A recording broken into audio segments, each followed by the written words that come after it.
Rahra gümnaasiumi õpilased korraldasid toreda laadapäeva linnaväljakul, mille eesmärk oli koguda raha koolile tenniselaua ostmiseks. Taoline heategevuslaad toimus ka eelmisel aastal, millega koguti pea 500 eurot. Linnaväljakule oli kokku tulnud arvestatav hulk inimesi, mis rõõmustas kindlasti enne kõike õpilasi, kes olid kauplema tulnud andes sellega oma panus tenniselaua ostuks.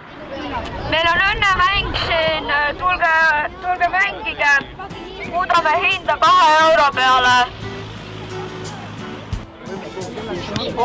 Popcorn, soola ja võiga.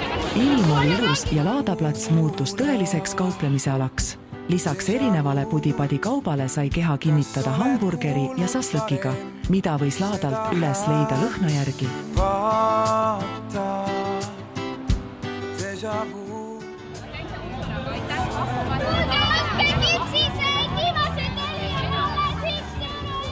Noortel leidlikkusest puudust polnud ja oskasid ennast igati märgatavaks teha, kasutades selleks erinevaid kättesaadavaid vahendeid.